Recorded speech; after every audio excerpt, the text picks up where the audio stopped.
Hey, hi Siddharth. Hello, it must be Justin. Hey, hi. How are you? Doing good. It's miserably cold already in Delhi, so I think we trying. have good climate in Bangalore. I heard it was raining again. It does. Morning, evening, I think it's different. So now it is sunny. But then yes, I think at the office a little different. So I just came to my home. I think it's sunny here. But then yes. So that's Okay. we will be joining in a few minutes. We'll just Yeah. wait. Then I think and then once me or maybe Lovepreet is also there, so we both will confirm you and then we can start. We'll just wait for 2-3 minutes more. Sounds good. I think we're expecting about 27 people we're expecting, right? Yes. Okay, cool. Yeah. Happy to wait.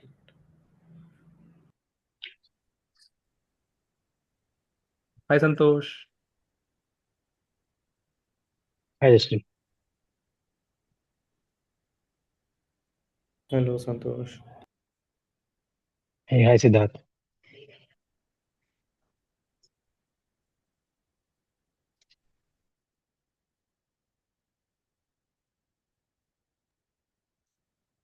Siddharth, who will be taking this session? You'll be taking it?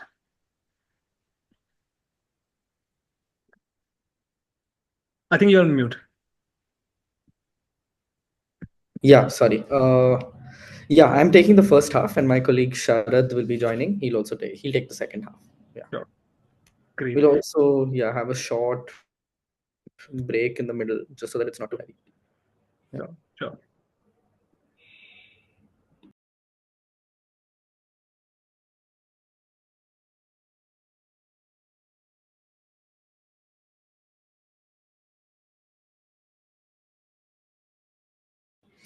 Just curious, is it common practice to keep video on during online sessions, or is it left to the discretion of the participant? No, for us, I think we have as a part of our norms, so we do keep. I think Nice. in case they are on move or traveling, as Pavitra mentioned, I think rest we all will do that. Nice. Okay.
Siddharth, I think we can start now.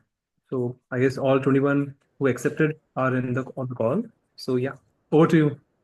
Okay. Superb. Let me just check if Sharad is also here. Yeah, Sharad, my colleague, is also here. So we'll quickly introduce what the idea of this entire thing is going to be about. Yeah, I think यहाँ से audio चला बोलना है तो I think someone's voice is on. So Sir, Mrinal, mute. if please Yeah. mute. Yeah, okay, thank you. So I'll quickly introduce myself, tell you all about what we're going to be doing in the next few sessions and what the real idea of all of us coming together is, right? My name is Siddharth Santosh. I am a researcher at the Foundation for Responsive Governance. It's a new not-for-profit that works towards building capabilities of government and anyone who works with government, essentially, to really make sure that the schemes and the public initiatives that are out there reach those it is intended for, in simple words, right? So how can we really build our competency, skills, understanding through research and capacity building? That's sort of what we do. We're a team of about 15 people based out of 6 states and headquartered in Delhi, and happy to be doing this set of sessions with all of you at Mantra. I've had a brief opportunity in the past to also be involved with the Edumentum X program, where we were training a very cool cohort on how to understand the government. So happy to be doing this. In the next few months, we'll have sessions that happen once every 2 weeks roughly. We at ResGov hope to engage with you on how to understand the budget. So the entire idea of this, I don't know how much you all have already received, if you have received the note that talks about the different sessions. If not, we'll share this again after the session. It's to really break down the entire complex world that budgets really are. When we look at union budget, for example, or state budgets, and all of this is done uh, from an education point of view. So the focus of all our work is going to be education, and to look at the end, you should really be able to understand where exactly money comes from for initiatives that you work on, especially if you're doing it in partnership with the state. And you should be able to understand how to read budgets and how to really identify very specific details from that. Now, few things before we begin. I have a few slides to share. Let me see how to do that. Please let me know if you all are able to see the slides in SlideShare. Is it on full screen? Can somebody unmute super quickly and tell me? Yeah, Yes, we can see. We can see. Thank you. So yeah, in classic online style, we're going to make it as interactive as possible, because otherwise it's going to be tough to understand whether or not you're understanding the concepts, right? So there are a few, in this first session, it's going to be fairly basic. We're just introducing you to a few different ideas. And thanks to those who actually filled in the assessment, it really helped us place concepts and understand what level to begin from, right? So the outline for the first session, today's session is the first session. It will go on for about 2 hours, roughly, yeah, a little lesser than 2 hours now. And we'll have a short break in the middle after we are done with these the first two topics. I'll be taking the first two topics. The first, we look at what exactly are education related responsibilities in a federal system. What does spending typically look like? And then after that, we'll be looking at stages of the budget cycle. We look at that from the union and state point of view. And after this, Sharad, who is also here, a senior colleague of mine, will be taking the session on unpacking sources of finance. Right? We'll be looking at where exactly does the money come from in this entire system. A few house rules for the session and for all the other sessions to follow. Please ask questions. This is specifically tailored for the Mantra team. So make most use of the sessions that we're having by asking questions. If you're not understanding something, you can just unmute and ask, because my entire screen seems to be the PPT. I can't see everyone when I'm presenting. So please feel free to just unmute and ask your question. And if you're not asking question, make sure that you're keeping your mic on mute. Otherwise, it's a little distracting for the rest of the class. Keep your phones aside. I mean, you can obviously turn off your camera and use it, but try not to do that, because you lose track of what we're trying to cover. And there will be activities. We don't have any in this first half, but there are going to be activities throughout the entire next set of sessions. So there are going to be places where you will be asked to use generative AI, and there are places where you can use your phone to even just Gemini, Google search something quickly. So save your phones for that. And like I mentioned initially, these sessions are designed for all of you. So let's try to be as respectful of everyone's time and effort that's going into it, both for us because you all are here, and for you because you're also participating in this. And I am also fully cognizant that this is the later part of the last day of the working week. So we'll try to keep things a little light and not get too bogged down by heavy budget related ideas, right? I hope this is okay. If it's okay, could at least 3 of you unmute and say yes, just so that I have an idea. Yes. Yes. Superb. So I heard 3 yeses. So moving, just sort of starting out, right? Why should we really understand the federal system in India? When you're looking at education, for example, that's important to understand because each tier of the government has different responsibilities. Now, when I say tier of the government, can somebody again quickly unmute and tell me what I mean by this? What exactly is a tier of the government? Central, state, district. Yeah. maybe. Are there more tiers? Municipalities can also come. There's municipality act and panchayats as well. Yeah, yeah. So generally, it's considered three tiers of union, state, and local governments. And within local governments, you have district, block, and gram panchayat or municipal corporations, right? We'll explain a little bit more about that. But each tier of this government has different set of responsibilities, especially when it comes to a topic like education. We all understand union list, state list, and concurrent list, right? So education is a concurrent list subject, which means that both the union government and state governments can legislate. They can create laws, they can create policies, schemes. But if there is a conflict between the both, the union gets to take precedence. That's something just to keep note of. And of course, every single responsibility that is there across these different levels, they are linked not only to how you spend money that is allocated, but it is linked to how you plan that for that money, how you plan implementation, and how exactly do you monitor once the money is being released. Just when we again talk about money, when we talk about budgets, I want to understand what exactly do you think spending looks like? Can somebody quickly tell me a few things that you think a school might spend on? You can unmute and just go ahead. Some recurring expenses like electricity. I can't hear you, sorry. Some recurring expenses like electricity, etc., that they have to pay for. Yeah. Anything else? What a Midday school meal might be spending on? expenses that they pay to helpers. Sorry, your voice is Is it audible now? Midday meal. Yeah. midday meals for sure. Anything else that you can think of? Something to do with teachers, maybe? Salary, books, exam. Yeah, people have already written a lot of amenities for children. Yep. Yep, there we go. So that's pretty much it, right? Electricity is the first icon in purple there. Then you have textbooks. If you have sports facilities, then you're going to have expenses on that. If you want to have running water taps and functional taps in schools, then you're going to be spending on that. The little icon at the bottom is supposed to be teacher salaries, headmaster salaries, and so on, like other salaries at different levels as well, right? Last is also infrastructure. So for constructing a school boundary wall, you need money. For constructing a building, you need money. For getting tables and toys for younger children, you need money. So of course, these have become sort of codified now, where we say TLM, teaching learning material. ECD becomes early childhood development. There are very specific expenses again on nutrition, on making sure that the different parts of the government that are sort of working together to make school education possible. What exactly can those expenses look like? So if you put these in mind, then you can start thinking about how exactly one should be planning for this, right? The question for everyone here is, do these expenses look different at different levels of the government? So I mentioned initially of the federal system, right? So can somebody quickly tell me what sort of expenses would be there in a state department of education? You can unmute and share, because I can't see the answers, or if somebody is typing them in the chat, then you can quickly just unmute and again somebody else can speak it out. Can somebody tell me what expenses would look like at the state level or for a department of education? Yes. Hardly the state level is happening, but the state also distributing the amount to black and districts and others. But Correct. everything is planned in the state only.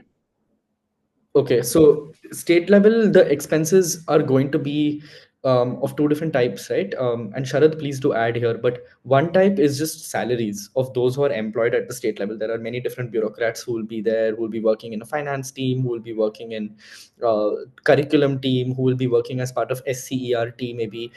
So there will be different folks who are employed at the state level. So one big chunk of expenses is going to be on their salaries, and then the other big chunk would be if they've planned for some special initiatives. So for example, if they've planned a massive enrollment drive to identify children who are out of school, they would have to allocate certain special resources for this, to run this sort of an initiative, because that may be coming from the state level. Now, there are also other expenses that the state level sends down below, which looks like teacher salaries or block or district salaries. Those are more recurring expenses that happen on a yearly basis, right? So I'm mentioning this because I think it's important to understand that every level will be planning for something, that level and then below. And that's very important to understand, that there's a flow of funds that you will start identifying, right? There are, of course, challenges that come up with those flow of funds, which we will explain in a bit in the later sessions. When we look at mandated responsibilities, again, this is a slightly textbookish set of points here, but again, the reason why I'm talking about each tier of the government having different responsibilities is because you will see that they will then be working with money very differently. Their relationship with budgets, their relationship with the depth of processes will look very different. So if you take the union, for example, the union government, Ministry of Education there will have very specific set of roles and responsibilities, right? They're meant to design broad vision setting policies and identify sources of financing them. They're meant to design schemes that are implemented across the country, that can be implemented across the country in ways that are specific to those regions, right? So for example, Samagra Shiksha is funded a little differently in the Northeast versus how it is in other states like Karnataka or Maharashtra, right? Now, the last point, the union's role is also to engage with international organizations.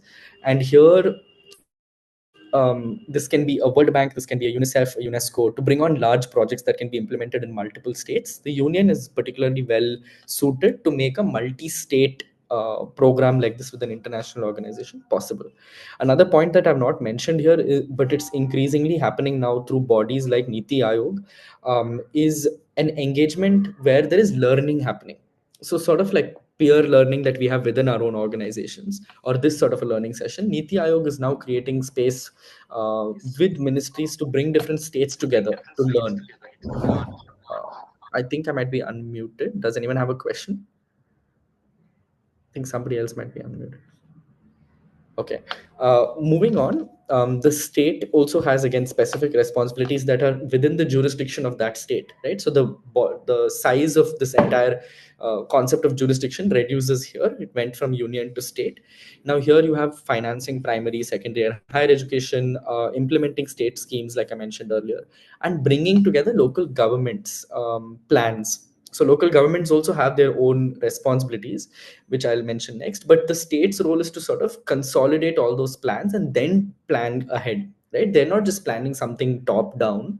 They're planning something that is a little bit more holistic, based on the needs of smaller units within the state, which are your local governments. Local governments, of course, are direct.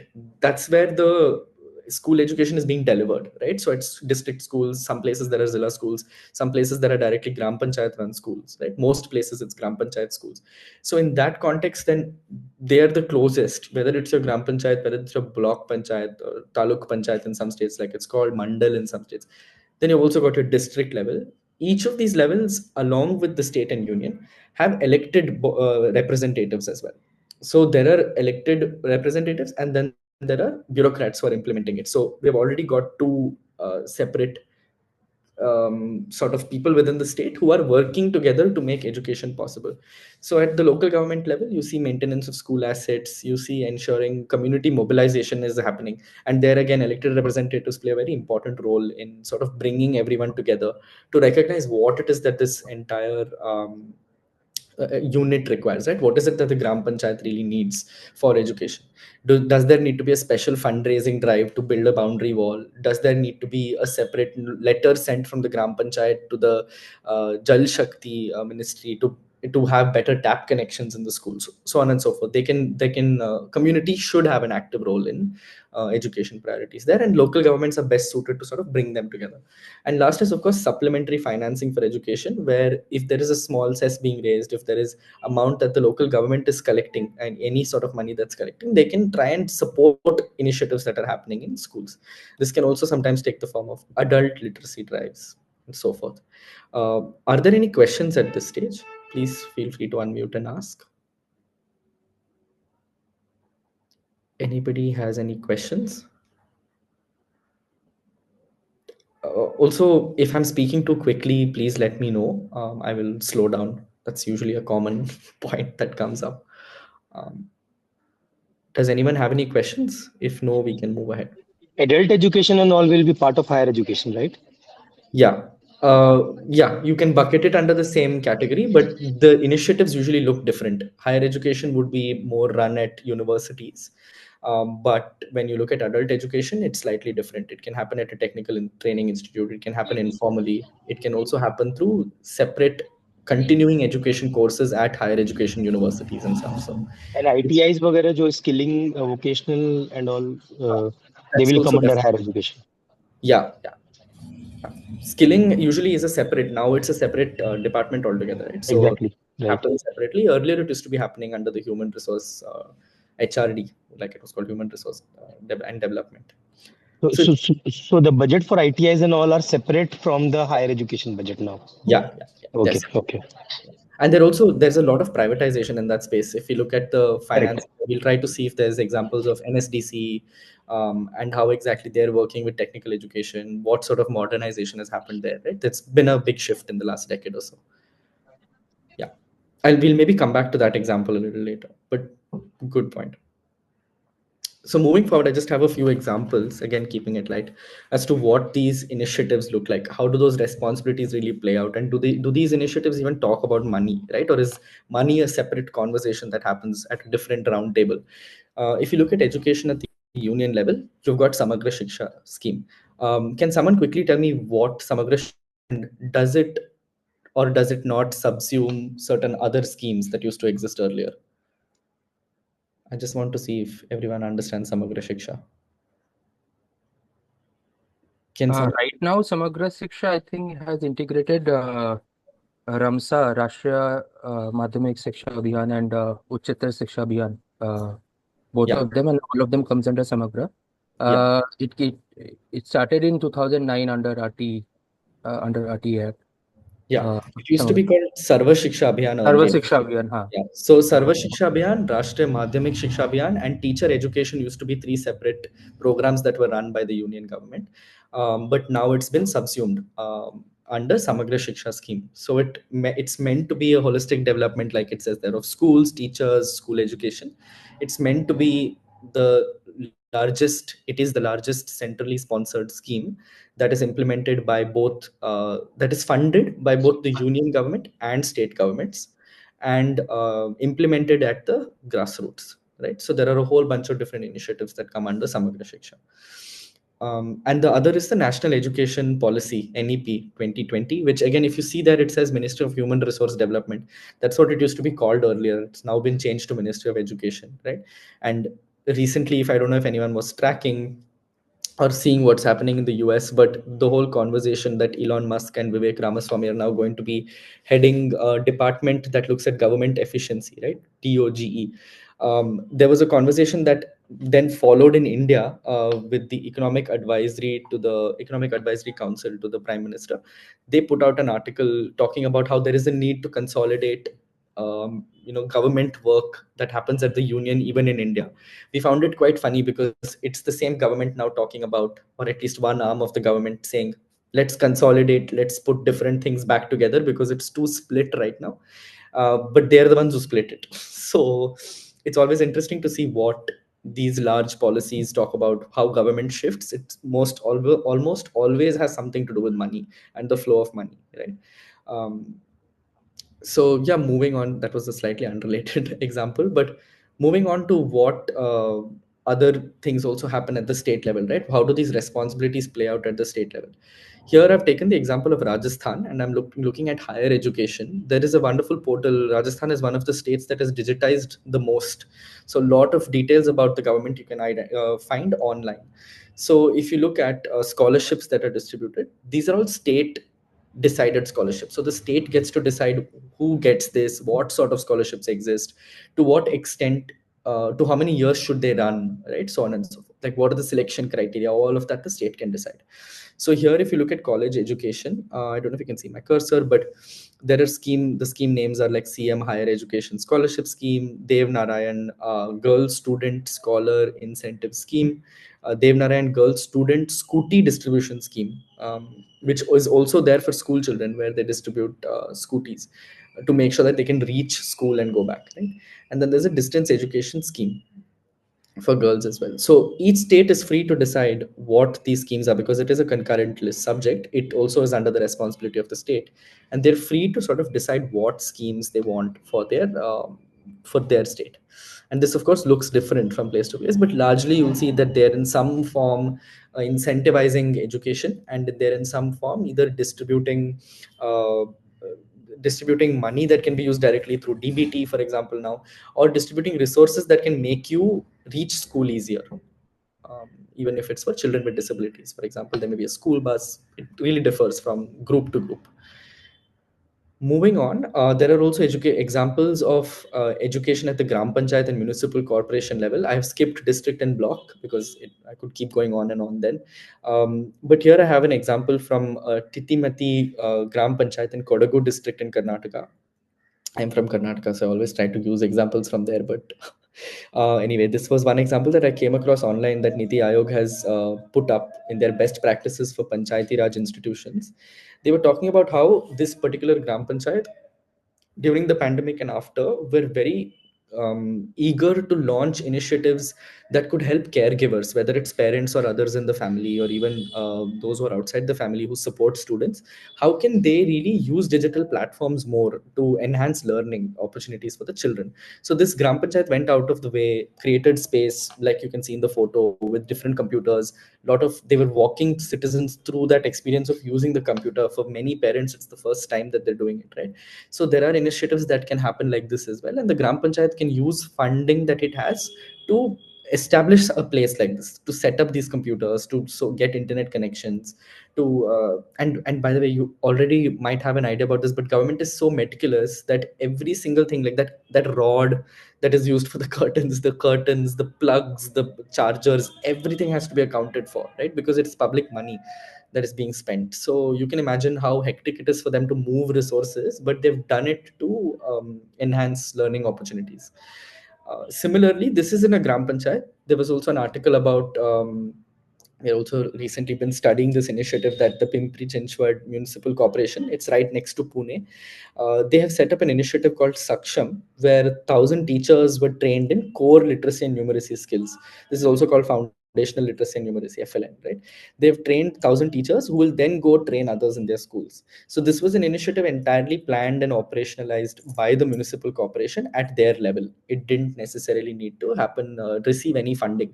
Also, Pimpri Chinchwad Municipal Corporation, or PCMC like it's known, is one of the richest municipal corporations in Asia. So that's something to sort of digest, that there is a lot of money that a municipal commissioner and elected representatives at that level, at your city level, actually even smaller than a city in most cases with large cities, they can themselves decide what to do, because there are so many schools that are administered directly by them. So there is that sort of with the 73rd and 74th constitutional amendment, there is enough space for them also to sort of have these initiatives and plan for them, and make sure that there's appropriate financing for it. Are there any questions at this stage? How this financing? Go ahead. पूछो Saurabh. Siddharth, which institution at the panchayat level has the capacity to, which institution has the funds to, you said na, ki Gram Panchayat moved funds for a particular program. So, which, like any personal institution, is it like a block development officer, a panchayat officer? Which institution? I'm not getting that idea. I should clear that out. Okay. In the Gram Panchayat, this particular example was the Gram Panchayat itself. They didn't need to get any funding from people above. So this was their own resources. Gram Panchayats can collect their own source. It's called own source revenue, or OSR, right? They can collect resources through taxes, through land tax. There are many different sources. I think Sharad will be getting into the details of that in a bit. But there are many different sources of money that they can themselves collect. They don't need a block development officer or anyone above them to approve it. So in this particular example of both Pimpri Chinchwad as well as Titimati, they did things on their own. They didn't need somebody else above to approve it. They needed to, of course, put all of this into the in documentation. It can get audited and all that later, but that's only for accountability and monitoring. I hope that sort of clears it up. Yeah, we'll discuss later, because Panchayat mein Gram Pradhan is a different person and Panchayat ka Pratinidhi, like representative, are different person. So Exactly. in Panchayat there can be different villages also. Okay, so Yeah. which person, I'm still not clear, but okay, we'll discuss. I So think within the Gram Panchayat, you're absolutely right. Like I was mentioning earlier as well, right? There are elected representatives and there are bureaucrats. Now, these bureaucrats can also be those from line departments or general administration, like what it's called. So general administration is anybody who is the DM, for example, at the district is a line general administrator. The divisional commissioner is a general administrator. Chief secretaries are general administrators. Then there are also line departments like rural development, Panchayati Raj, education, health, family welfare, minority affairs. There's so many different departments, right? Now within the Gram Panchayat office, how it would look like, since you've asked this question, and Gram Panchayat is my favorite topic ever. But within the office, there is the elected representatives who would be your Adhyaksh in Karnataka. It's called Adhyaksh, there's Upadhyaksh or Sarpanch or Up Sarpanch, right? And then there are also your bureaucrats who are recruited through a state process or through a Zilla process, state process in most cases, who are your Sachiv, your secretary. Then you also have in Karnataka, for example, there's a Panchayat Development Officer, there's village officers, there are water operators to turn on the pump and turn off the pump every day in the Gram Panchayat, right? There are officers specifically who are in charge of accounts, like second divisional accounts assistant. There are data entry operators who are pretty much the backbone of the Gram Panchayat at this point, considering how much is digitized. So when I mentioned that this is a thing that the GP did, I mean that the bureaucrats and the elected representatives together planned and implemented this. The who puts the stamp on what will differ from state to state and context to context. But in Karnataka, I know that you need both the Panchayat Development Officer as well as the elected representative head, so the Adhyaksh, to sign off on an initiative like this. Yeah. Moving on. The second. I have a question, Siddharth. Yeah, go ahead. Lost the connection for like 15-20 seconds. Yeah. But so in a lot of municipalities and similar like Gram Panchayat, right, like SDMC and DMC in Delhi or Yeah. BMC in Mumbai have a lot of influence. Yeah. How this budget is calculated? So when state budgets or in Samagra Shiksha that is not accounted as far as you know, but in Yeah. state budgets, is it accounted? Is it calculated when the state budgets are published? How much municipalities will contribute? How much GPs will contribute? Or that's accounted separately? And if yes, then how that calculation is done and how the state also ensures that that amount is accounted for the school development. There is certain money that Samagra is giving for infra development, something that the state budget is giving, but there's another budget which is from municipality or Gram Panchayat. How that works, if you can tell us. Perfect. You've asked me a question that is 1 hour ahead of time, but we're going to get to exactly this. We will hold on to your question. We are going to answer this exactly in some more time. But just understanding a few more processes is important before you look at where exactly the money comes from and how it accumulates, right? I'm still sort of trying to set the tone here with this. But please do hold on to your question. Sharad is perfectly suited to answer it. It's very much part of what he's going to be speaking as well to you about, right? Moving on. When we look at the stages, so there are different stages that go into planning a budget. So we have so far looked at what exactly a school can be spending on, what exactly is the system really spending on. Then we looked at how is that different at each tier of the government. Now we'll be looking at what is the process that is involved for even budgeting for this. So budgeting is one aspect, right? Like in the entire scale of things with financing, your budgets is one very, very big important aspect. And within that itself, there are different stages. So I'll walk you through those now. And again, if you have any questions, please feel free to stop me. To begin with, there are 4 different phases of any budget. This is at the union level and at the state level mostly, right? When you look at what these stages are, the first is budget preparation, which is in yellow. Then you have something called enactment. Then you have something called implementation. And then you have something called audit that happens. So just again quickly walking you through what these look like. Budget preparation is, there's 4 different steps to it. It happens every year from mid-August to the end of January. First, a budget circular is issued by the Ministry of Finance to all ministries and departments, asking them to prepare just budget estimates. And here, quite literally, I mean an estimate of what their budget is going to look like. Now, it's not only what your budget is going to look like for the next financial year, because I'm sitting in this financial year, right? I hope everyone understands that financial year is from April to March of every year, right? So we are currently in 24-25 financial year. So financial year 2024-25 is the year we're currently in.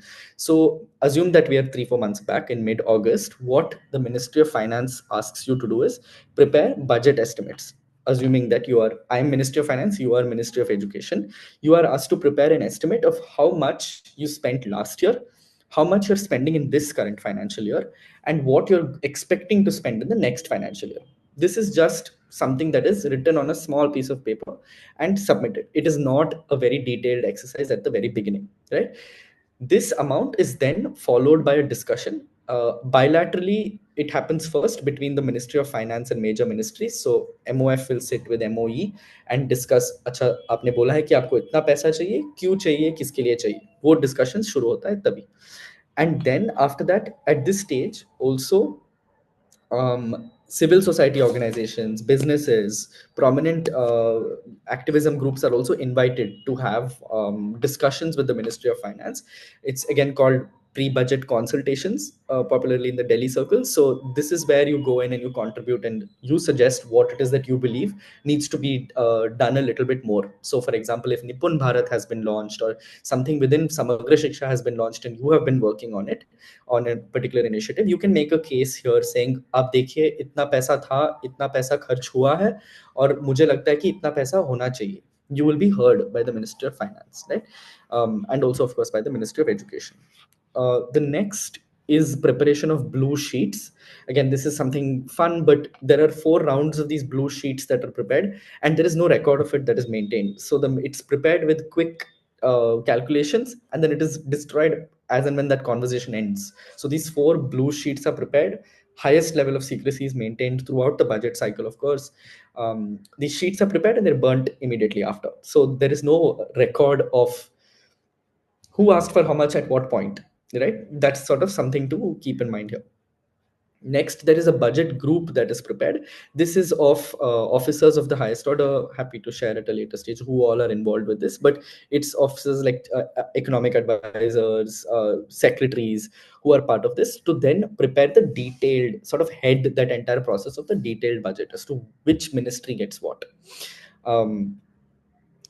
The next big phase, which happens from February to March, here we see our finance minister making the halwa. Again, this is a very popular thing that happens a few days before it's released to signify that it is actually ready and will now be presented soon. So there are 2 bills that are prepared. One is the appropriation bill and one is the finance bill.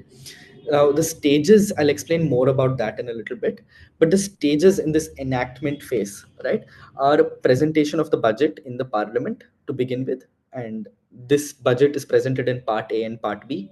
Again, hold on to what that is, it will be explained in a bit. The next is that there are standing committees that are prepared with different members of parliament.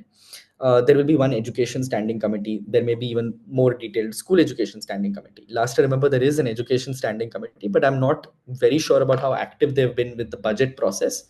But these standing committees are meant to monitor throughout the year what is happening and suggest better things, ask questions, submit reports to the parliament, right? And in this stage, after the budget is presented in the parliament, which is what we see on news channels, Doordarshan, a lot of hue and cry about what is presented. These reports are published online, and then the budget documents itself are basically published online that you can access. And then standing committees submit reports separately to the parliament on what they believe needs to be enhanced or re-looked at. Following this, there is a detailed discussion that happens on the demand for grants. So this detailed discussion again is between the members of parliament who will ask for more or who will say that this is aapne zyada diya hai, isko thoda kam kar sakte hain. Once this is, and in many cases, this may not even be done. So I think financial year 18-19, when the budget discussion was going on, there was no discussion on the demand for grants. It was all just approved. Then you pass the appropriation bill, and then you pass the finance bill. And this happens, of course, through the voting exercise that happens between the members, right? This is as it is with any bill that is presented in the parliament. The finance bill and the appropriation bill. Now, a little bit more about that. The appropriation bill is one that talks about what is going to be spent, and the finance bill talks about where this is going to be raised from, right? In very simple language, the appropriation bill will mention different the finance bill will mention different places where the money is going to be collected from. It's a money bill. So when it's passed in the parliament, the Rajya Sabha. So when it's passed in the Lok Sabha, the Rajya Sabha can only suggest changes to it, and because it's a money bill, and then when it comes back to the Lok Sabha, they can choose whether they're going to accept it or not. And you need both appropriation bill and finance bill to be passed to then sort of turn this into an act, which is then released in the Gazette of India, and that's when the budget is considered approved, right? That's in the next stage. But again, you have to realize that all of this money, for now, think of this, again, Sharad will explain in more detail, but think of this thing it's called the Consolidated Fund of India, right? Just think of it as a huge treasure trove at this point, right? It's got all the money that India has in one place. The appropriation bill tells you that you can take money from the Consolidated Fund of India, and the finance bill says what exactly that is going to look like, where else they can raise money from, because the constitution says no one can raise taxes, or no one can raise money from citizens without it being approved by law. So this is what the finance bill and the appropriation bill sort of do. This happens again between February to March of every year, right? Once all of this is done, we move to the implementation stage. I'll keep it again very brief here, because more detail you go into, more bureaucratic everything gets. But the first process is distribution of grants. There's 4 steps here within implementation. This happens from this financial year, right? So now we have been planning so long for this particular financial year. Now that it has begun, this implementation process happens throughout that financial year. So from April of this year, for example, to March of next year, which is your running financial year, that's when most of your implementation will happen. Not most, all of your implementation. And there are 4 stages here. One is your distribution of grants, where all the money that has now been approved and the money that is going to be raised, that it's going to be distributed to different departments, ministries, and states, right? The next stage is again something that happens parallelly with the distribution of grants. It's your collection of revenue. So like I mentioned earlier, we're not only using money that exists, we're also trying to raise money for this. That's in this collection of revenue phase. There are officers who are appointed who will oversee where all this money is coming from. So for example, if Government of India has to take a certain loan from World Bank to finance STARS project, right? What is that process going to look like? That is monitored here in the collection of revenue. The next is proper custody of collected funds. Within this, again, there are different, and the next stage of estimates committee, I will skip it because it's very detailed. There are different committees that are set up within the Ministry of Finance and within each department, where they look at what money has been collected, how much has been received. They're sort of keeping track of things as and when it's happening. Because if you don't keep track, then you're going to lose your mind, because there's so much flow of funds, right? It's thousands and thousands and lakhs of crores. So how exactly do you keep track of it? It's through these different responsibilities that are assigned at specific levels, and different committees that are formed, that are headed by bureaucrats, very senior bureaucrats, or that are headed by elected representatives as well. So yeah, that's about the 3rd phase of implementation. The last phase is of audits. So now I'm sure you must have heard at some point or the other of the Comptroller Auditor General of India, right? The CAG. It's the largest sort of constitutionally established body that can audit A, B, C, D till Z of everything that happens with governance, right? They are meant to audit ministries, and then also departments. They also sometimes audit schemes and policies. not policies, they audit schemes, and they also look at what money is being spent and how it's being spent, as and when it's being spent. So there are concurrent audits also that take place. So this again happens in two ways. One is either they're monitoring some particular scheme during the financial year, or it may also be an audit that happens, which is mandatory once the year is completed. So that's why it says April to March here in months. This is the next April to March. So once the financial year is ended, you have spent all the money that you had asked for. Now there is the audit process that will start for separately for things that are already completed, right? And here, like I've detailed out, there is prescribing the form of accounts relating to union and state government, laying down accounting procedures, overseeing the maintenance of standards by the central accounts offices, consolidation of monthly and annual accounts, like I said, of how much is received, how much has been spent, administering rules under the Constitution's Article 283 relating to the custody of the consolidated fund, the contingency fund and public account fund. So like I was telling you, there are different sources from which money comes. They are meant to administer rules relating to how this money is kept, where it's kept, and why, how it will be used, right? So that's sort of the role that the CAG undertakes here. Are there any questions? I'm assuming there should be a few because this was slightly heavy. Are there any questions on any of these stages?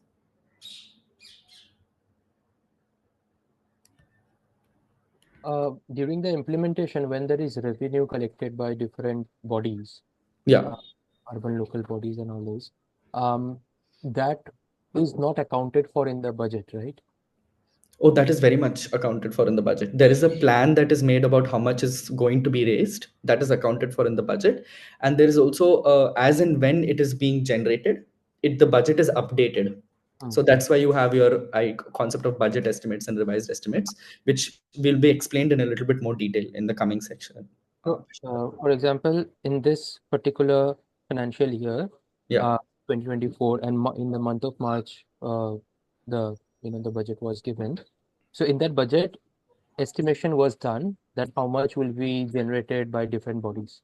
Yeah. There's an estimate of how much is going to be spent, but also where that money comes from. It has to be both ways, right? You can't only talk about how much you're going to spend. You also have to talk about where it comes from. Mhm. So there is an estimation of that also that is 100% done. Not down to the Gram Panchayat level, sadly, because own source revenue and Gram Panchayat revenue is still a little, there are lots of overruns. There's a lot of money that was meant to be collected that still isn't collected.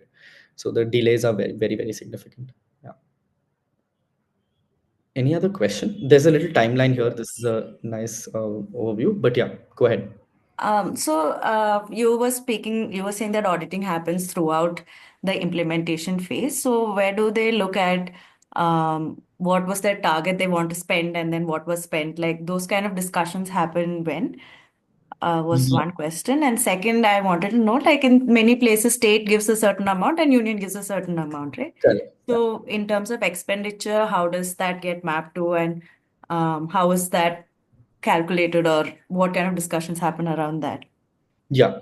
So the first question that you asked, yes, there is. No, wait, hold on. The second question was about how the state gives a certain amount and the union gives a certain amount, right? That discussion happens at the very first stage of the preparation. So like you can see here, we have in the preparation stage here, right? When the budget circulars are issued, when there are different schemes, when the discussion happens between the Ministry of Finance and other ministries, when there's a discussion that happens between the Minister of Finance and the Prime Minister, that's where all these discussions happen as to what these schemes will look like.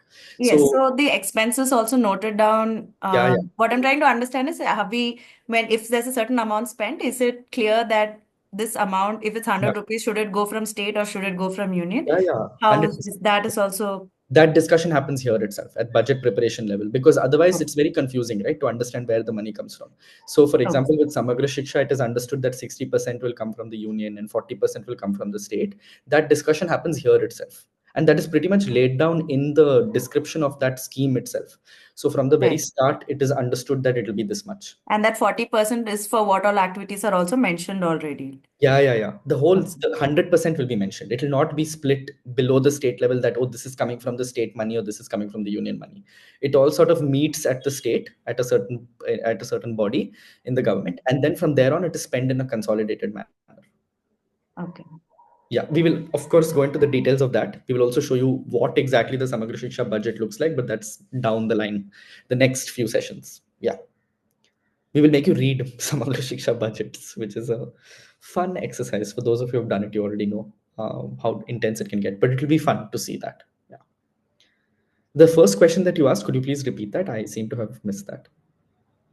Yeah, I also now when it comes back, I'll share. Yeah. No worries.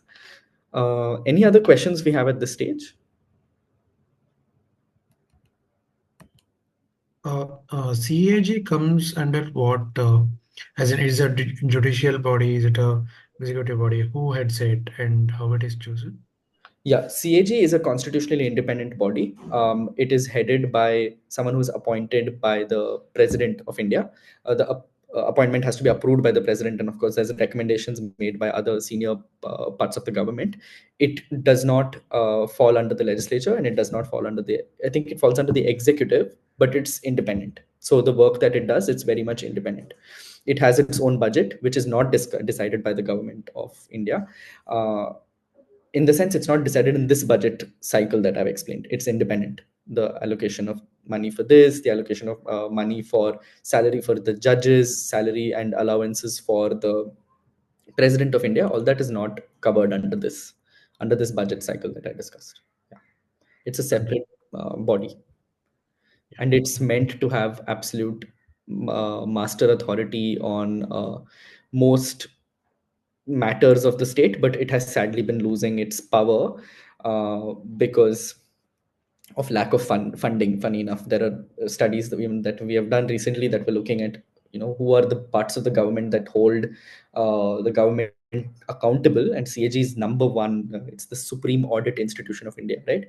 So it is meant to conduct extensive audits, but even if you speak to bureaucrats within CAG, they've been sharing there's a lot of challenges because it's too much of a mandate, too large a mandate, not enough resources to meet that mandate. Thank you. Yeah. Any other questions?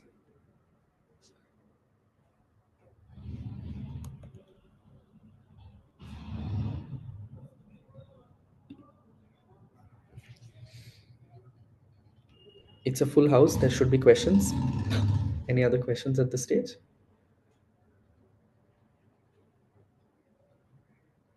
If no, then we can stop. This was the first part of our presentation with you. There's going to be a quick 10-minute break. So get yourself a cup of tea, coffee, another layer of sweater if that's what you need.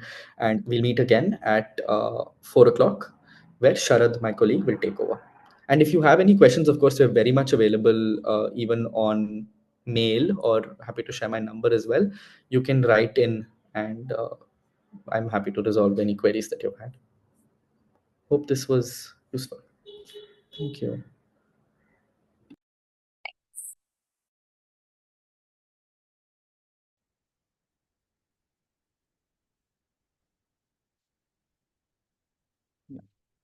Hi, I'm Sharad. So I also work with Siddharth at ResGov. I'll just briefly tell about myself in 30 seconds. So I have a background in public finance, and I mostly work on state and union budgets. And I've been working on this domain for last 8 years now.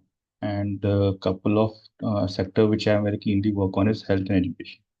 So today's session, which has already been started with Siddharth initially. So the second part will be basically focusing upon sources of financing, how the money comes from at multiple level of governments and everything else. So I will be focusing on that, and I'll just be sharing my screen altogether.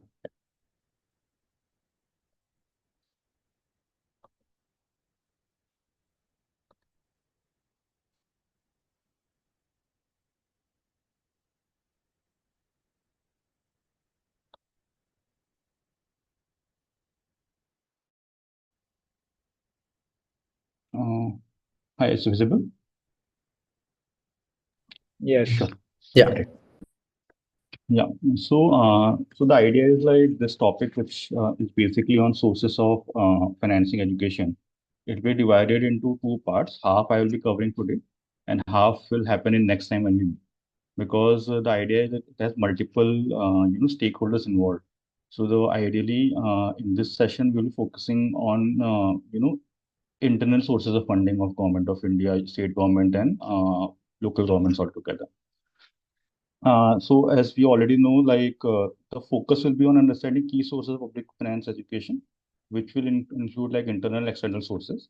When I say internal sources, which is basically to do with government-owned sources, resources, and when I say external sources, it's more to do with you can say like resources coming from international levels. For example, UNICEF is giving you some money, or World Bank is giving you some money, or there is also multiple government agencies give money to state government and union governments in the form of grants, loans, and there is also one more component called philanthropic grants, which comes to a lot of NGOs like where we work in the sector and everything else. So that will be covered, but that will be part of the second session. This session will be mostly focusing upon understanding foundational aspect of government financing for education through internal sources only.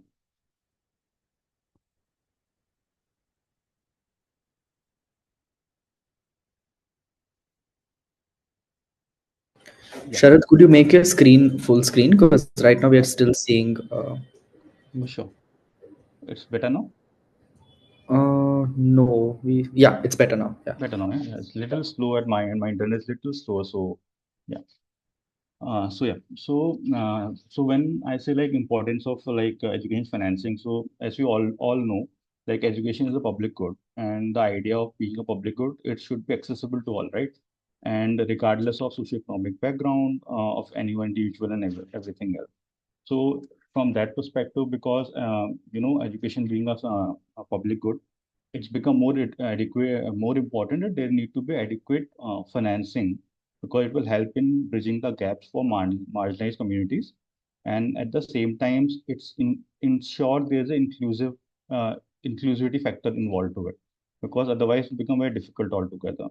And it's also very important, importance of financing, because infrastructure development, quality of teacher training, provision of learning, and as well as it is been very much ongoing topics like where need a lot of funding altogether. So the financing plans become very important from this perspective also.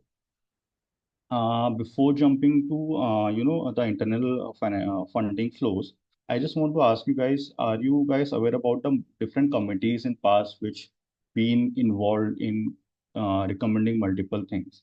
And one of the committee is like Kothari Commission Committee, right? So these committees have been played a very crucial role in effective planning as well as monitoring of funds and utilization as well at the same time. And Kothari Commission was one of the initial committees which talked about. In 1968, they emphasized on the importance of public investment, and they recommended around 6% of the GDP should be towards education. So my question is to you guys right now: what do you know? Like, what is the current status? Like, if we talk about all India level, have we reached the 6% benchmark or not?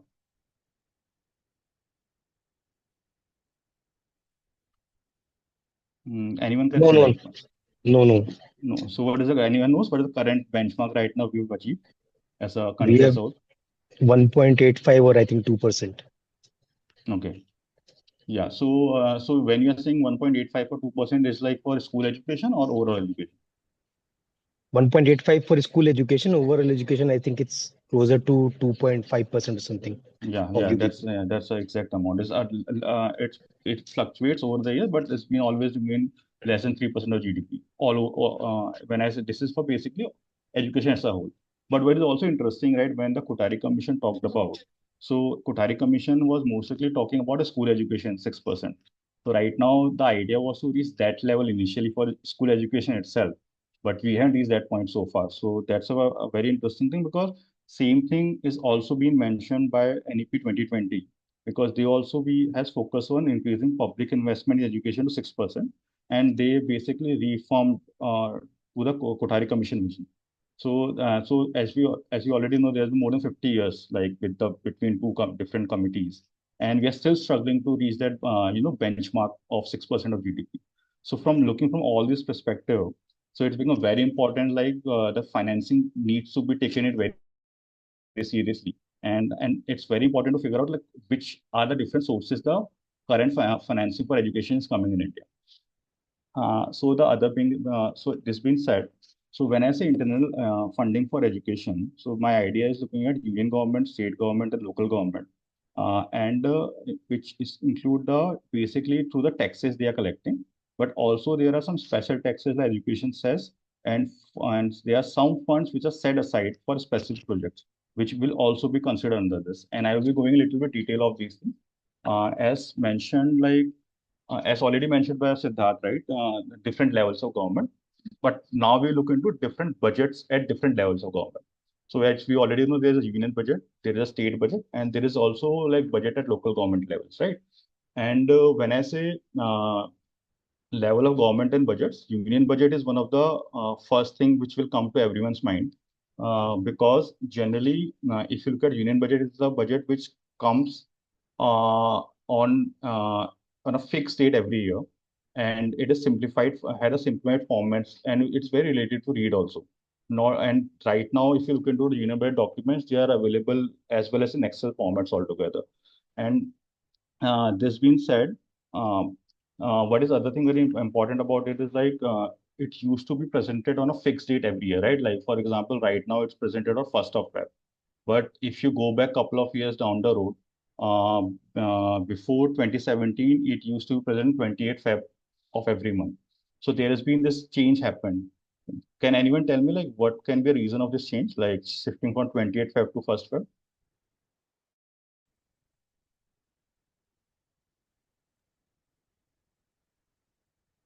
For So the tax return and all these things to not exactly, to be honest, because it was more to do because that's an ongoing process, right? Because whatever numbers you get for tax returns, it is a revised estimate, right? Which is ongoing process of the budget cycle altogether. And these are estimate only, right? The actual comes after a year, right? So it is more to do with because what initially used to happen, like there was not much time left for making the changes. For example, what generally happens, union budget comes first, and after a couple of days, state budget starts coming, right? So the idea is like there should be for a better planning. The whole idea was like there should be at least 2 months time left for the better planning, so that when a new budget is executed April onwards, there's your proper time is available to you, right? So that the proper planning can be done, like and so that on the basis you can plan your state budgets and everything else. So the broader aspect was that altogether.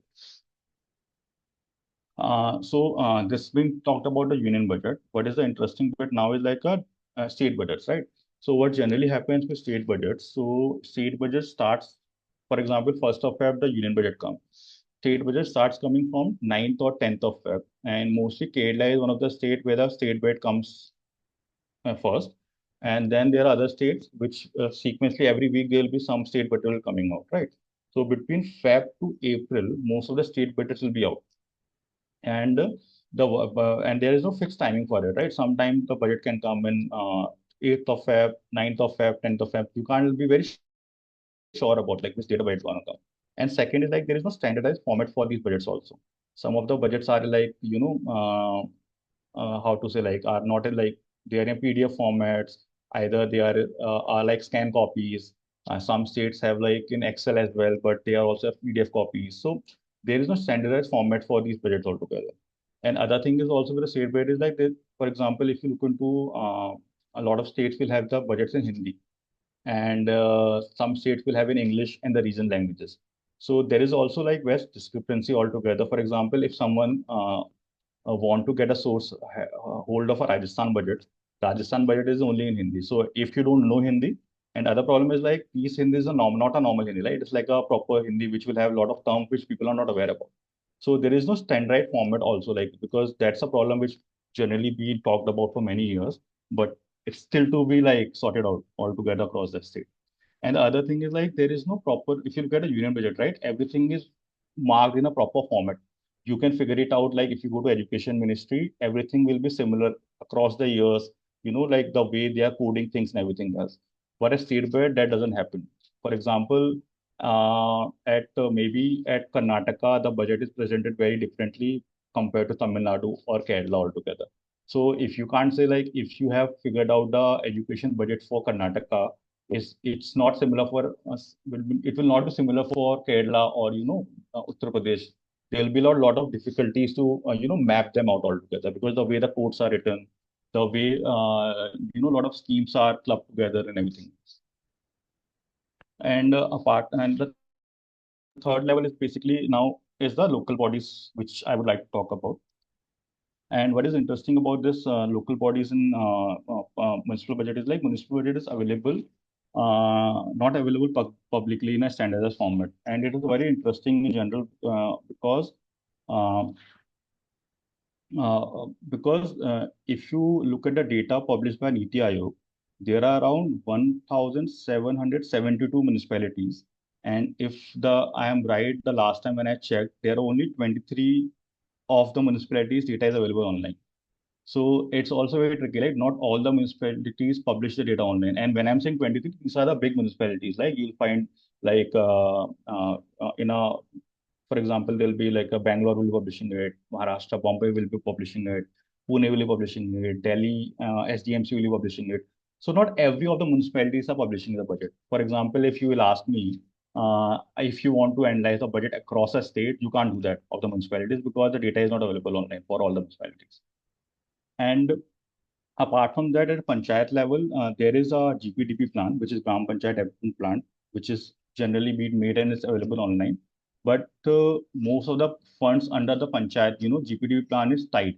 So, for example, it will tie to activities. So that money you can't use for XYZ purposes very easily.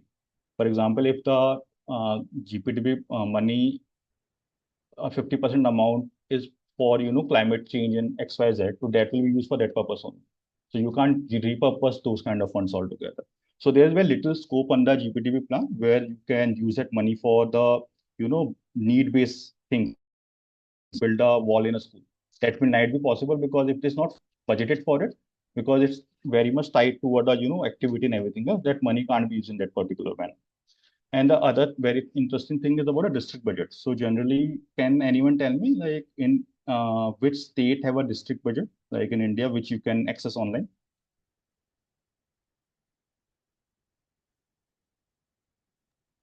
Maharashtra?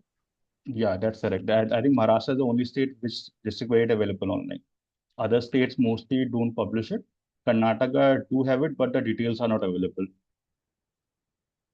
And what generally happened with the Maharashtra district budget also. So for example, that is every district wise is available in the website. So it's a very good thing. Like for example, if you want to figure out in XYZ for a district, you want to see the education budget, you can figure that also in that budget altogether. But you need to take care of it. A lot of budget numbers will need to be added to a state number because that amount is not a part of the state budget altogether. That is separately going to district. So when you have to calculate a education budget for a state like Maharashtra, you need to add a state education budget as well as all district education budget together to come to a number.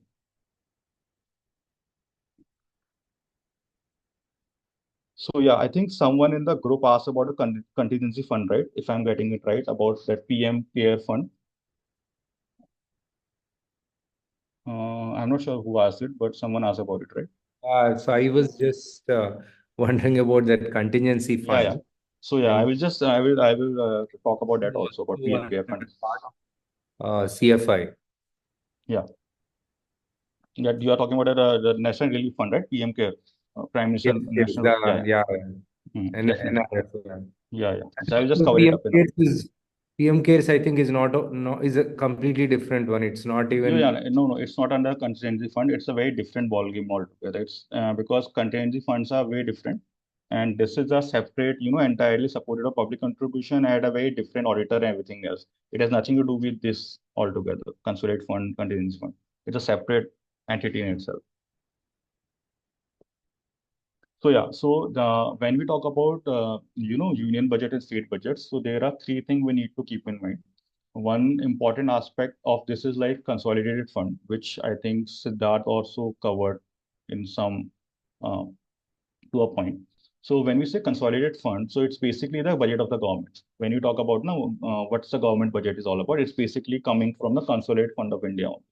So it's basically a primary account which have all the money raised by government and it's deposited in the consolidated fund, and it includes all the revenue receipts and expenditure of government of India or any state government altogether. And what the interesting thing about this is government cannot spend even a single rupee from this fund without without prior legislative approval, right? And it needs to be passed in the assembly altogether. Then only you can use that money. That's why if you look into the budget speech, right? After the budget speech, the motion is passed and everything happens. Then only that money can be used altogether. Now, second thing is contingency fund. This is a small pool of money basically for enabling government to spend money in emergency situation. And in this emergency situation is basically if there is any disaster happen in any state or where government need to have additional fund, so that money can immediately be taken out from the contingency fund, and legislation approval can taken later whenever it can happen. Maybe not the next day, but eventually when the next session of the government happens, during that time, all these things can happen. Whether government can pass a bill and that money can also be taken out of a consolidated fund over a longer period of time. And the third one is basically the public accounts, where government keeps all the money belonging to public. So when we say public money, all the PF money is here, all national savings certificates money is here. So that is basically comes under public account, where government is act as only as a custodian or a banker, right? So that's a public account where we're talking about. Though at times government take loans from this account also, so to raise money, which is basically comes under the borrowing of government of India or a state government, which we'll talk in a later stage. So all GST collection, everything comes under consolidated fund? Yeah, all consolidated fund. We'll talk about that right now in the next slide only. So now the idea is to look into how union government get receipts, right? What's the main point of like where all the revenue is coming from. So there is these things altogether. So one of the important component of government fundraising is tax receipt, which basically comes from two sources, one being direct taxes and another being indirect taxes. And these are the two important sources of government of India raising funds. And it also accounts for the majority of the government, money raising capacity where the total money is coming from. Hi, Sharad. So, yeah. Sharad, I had a question regarding the previous slide. Yeah. Wait a minute. So a little before, Siddharth was talking about the appropriation and the finance bill, if I'm saying it right. So in the finance bill, he was talking about how it will talk about from where this money will possibly come to spend certain things. Yeah. So are there, would some of those or some of that money come from this public account? It's because if government take loans, right, they will not take the money out of it because they take loan out of it, right? So some borrowings which happens because a lot of time government borrow from market. They borrow money from what we say non-institutional like for example, they are not government lend banks or other properties, right? They took loans also from. I think in the next slide I'll go in little detail. But that money will not be directly coming from him because it's only happens when government falls short of money, right? They have to spend on something, but they don't have a good chunk of revenue in their hand, right? So they might take loans. That loans can be for multiple organization altogether. It can be from banks, it can be from market, it can be from private players, it can be for multiple layers. And this is one of the sources where government can take loans from. Okay, so it doesn't necessarily come from the public No, account. not necessarily. Okay. Not. Okay. Yeah. So I was at the tax receipt part of it. So there are two main sources of tax receipt. One is direct taxes, another one is indirect taxes. And when I talk about direct taxes, it's basically imposed on individual income and wealth, and the individual person directly pays it, right? It's not like XYZ person you can burden is on the individual then, right? You can't shift the burden for of direct taxes. If you have to pay it, so you eventually pay the amount. Second one is indirect taxes, which is imposed on an individual who consumes a particular good or service, and it's collected on behalf of consumer by provider or seller. Can anyone give me an example of our indirect tax? The registration fee, when property tax. That will be direct, right? You have to pay it if you're buying it, right? If you can't Oh, the shift indirect tax is our GST. GST. Yeah, GST. Yeah. GST is another bigger chunk of it. And yeah. And within, now I'll give you an example of direct taxes. Within direct taxes, there are income tax and corporate tax, which is the basic chunk where all the money of government of India is coming from a taxation point of view. And within that also, this is union government is the only entity which can collect income tax and corporate tax. So the everything which is collected goes to union kitty altogether, which later will be distributed to state government, which I will talk in my next slide. The next one is like non-tax revenue of government, which is basically include dividend and profits which is coming from union government PSUs, right? For example, there's a PSU like India Oil and all those kind of things. So they are whatever the profit chunk will be coming to government of India form of dividends or interest payments or whatever will be one chunk comes from that part. Another one is interest receipt, which government have also given loans to state governments, right? And state government pay them interest rates and everything else. But that also comes under the non-tax receipt part of it altogether. And now the third one is like grant in aid and contribution. So this is a very small chunk of money which basically comes from multilateral and bilateral organization. For example, I can give you here is, for example, there is a UNICEF project running somewhere, right? And union government, it has funded union government in the form of a grant. So that money will reflect under this head altogether. And this is mostly coming from, international organization only.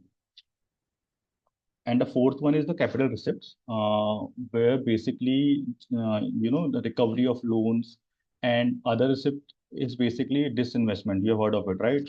How a lot of time government of India, sell their assets altogether. One of the examples recent times have been LIC, right? So that government of India did disinvestment. That money is basically they raise that money through disinvestment, and it is a part of a capital receipt which government of India will get.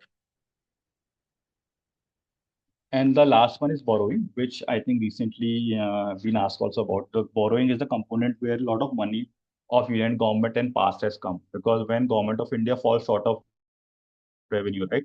And one good example is COVID. During COVID time, there was not much revenue government was able to generate. During that time, a lot of borrowing happened from market institutions and other players altogether. And this being said, now I will show you a little bit data trends, like how this data looks like altogether, right? And what is contributing what amount altogether. Before going to that, I will just tell you about some broad, what we say, terms which are important to understand before we look into any budget numbers altogether. And I think half of you will already be aware about these terms. So while reading a budget document, there are three things one should be aware about. One is budget estimate. Budget estimate is basically tells the government intent to spend in an upcoming financial year. For example, below is an example, right? Next Feb, there will be a budget coming, which will be for 25-26B, right? So that budget will come in 24-25 only, because it's a Feb, right? The financial year is still ongoing. But that year you will get a budget, which will basically will tell you what government intend to spend in upcoming financial year. So that's a budget estimate. Then there's a revised estimate, which tells budget allocation for a current fiscal year. And third one is actuals, which is like actual spending for the previous financial year, which is basically the audited numbers. Any doubt or any questions you guys have so far?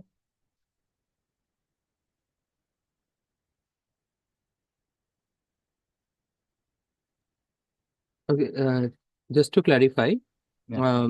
when we look at a budget sheet, we have all these three. So for financial year 24-25, in the year 23-24, there had been a budget estimate from August to Feb, right? And based on the budget estimate, budget was made. After the budgets were prepared, there was a revised estimate, right? So And I will say. end of this year, end of this financial year, which is March, we'll see the actuals, how much was spent, how much is Yeah. left. Yeah. Because these numbers are already in the audited phase, right? 23-24 actuals. Currently, what is happening? This 25-26 process is ongoing, right? Which is already in December we are right now. And similarly, there will be 24-25 REs will also be figured out during the same period. Yeah. Anything else? So yeah, now this is basically for all the heads I talked about. It's a budget numbers which I pulled from a union budget document. So if you look into this altogether, it's very clearly visible. Tax revenue is one of the bigger component, right, of union government through which they are getting the most of taxes.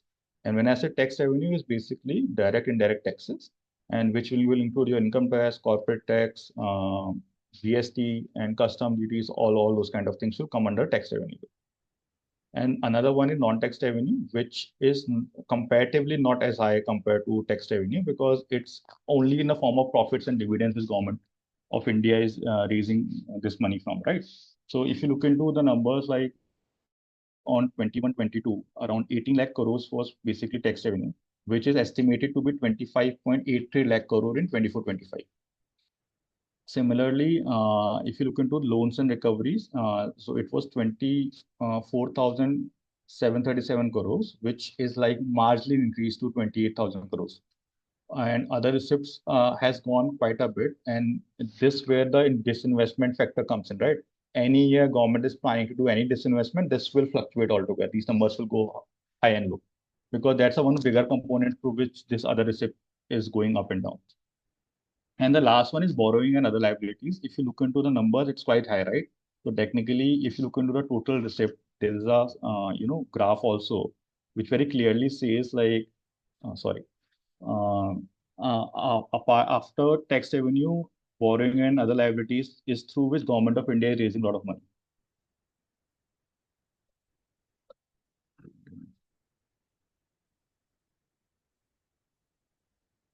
So if you look into the tax revenue, this what does the trend have changed in recent year? Marginally, tax revenue is going up from 48% to 54% 24-25. At the same time, borrowings and the liabilities are declining. And one reason can be during COVID time, this borrowing and the liabilities had gone quite high. It was more than 50%. So now it's going down because the things are comparatively better. Economy is growing and everything else.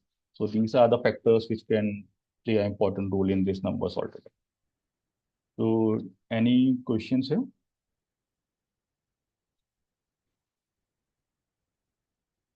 For all the borrowing and liabilities, government will also be paying interest to the company, Yeah, like interest definitely, to the, definitely.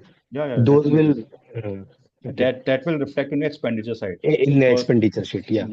So whatever, for example, they might be only paying 1% of total amount every year as a interest rate, whatever. So that number will reflect in expenditure. Correct. Where does like all these taxes on remittance and all that, it will tax revenue only? No, tax revenue, which is, it will tax revenue.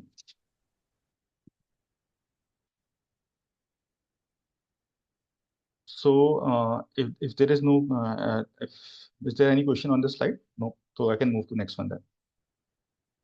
I have a question. Yeah, sure. So just going by the graph here, is it generally, I mean, I could see that the borrowings is coming down, but generally, is there any typical ratio in terms of receipts that that is advised for borrowings? As in, are we following any trend, or is there any norm? Like the government. So if you look into Yeah, so if you look into the broader aspect of debt to GDP ratio, right? So eventually this all feed into that level only, right? In a longer period of time. So there is a 4 point, if I'm getting it right, they are trying to reduce their debt, they are benchmarking it every year. Government is trying to reduce it over a period of time. They want to commit it, that debt to GDP ratio, they want to bring it down, like, tax to the financial, like it was 5.1 last. They want to bring under 4 over a period of time. So that's how the government is planning every financial year altogether. Step by step, they want to reduce it over a period of time. Okay, Because and if you already know, the India's debt to GDP ratio is quite high, right? It's roughly 80% if you combine both union and state government together. So yeah. okay, and in the pre-COVID era, Hmm. was it in 30s? I can understand maybe 42, 41, etc. is Yeah, it my was on the same. Okay, if you look at the 33% right now, right, which is going down, it was around that similar range, which is they're trying to reach all back again.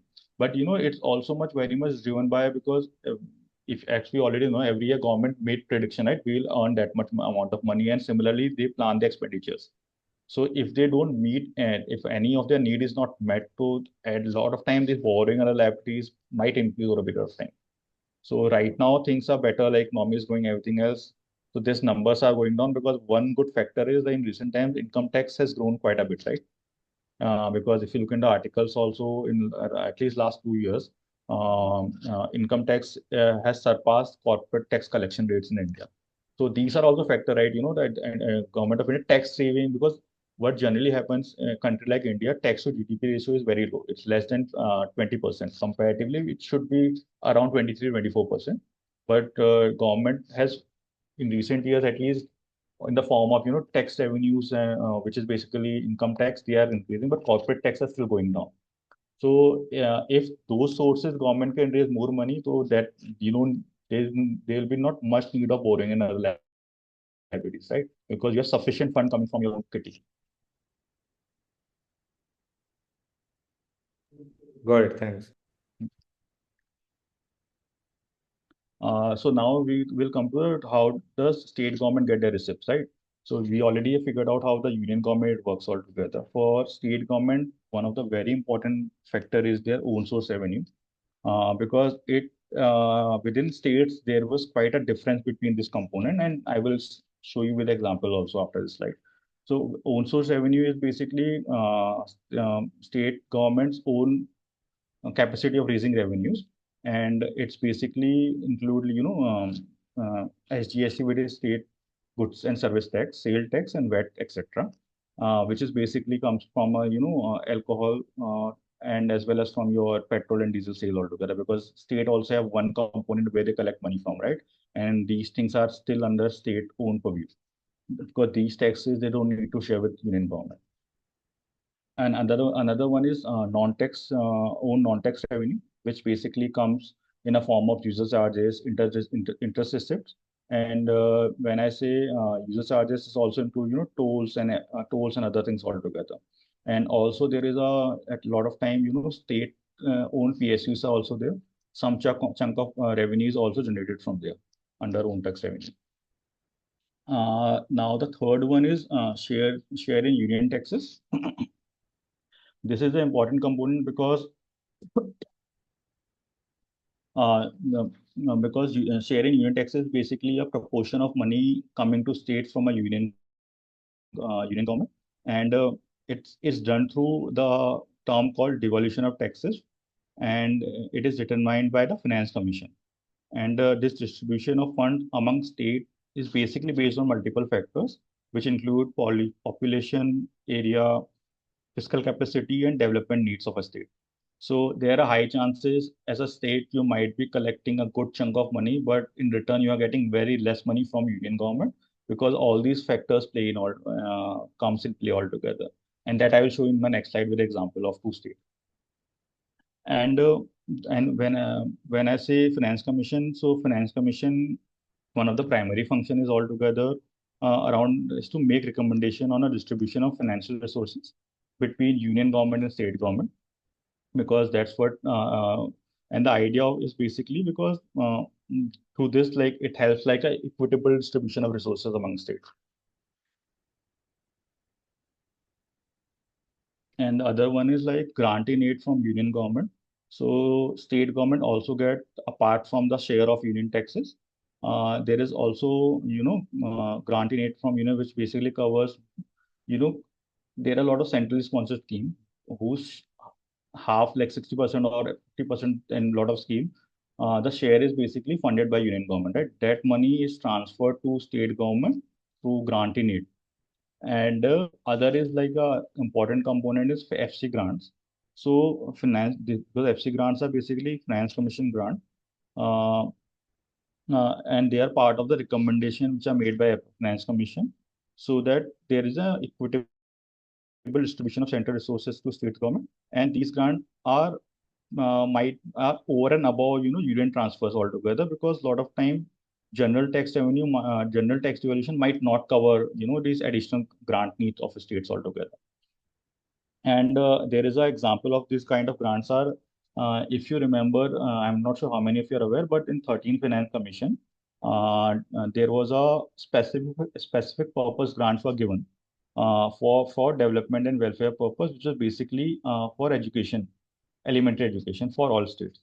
And similarly, there is a revenue deficit grant which also comes from Finance Commission in the cases to states where there is a revenue deficit altogether. Uh, can anyone tell me like what revenue deficit is? Revenue deficit is?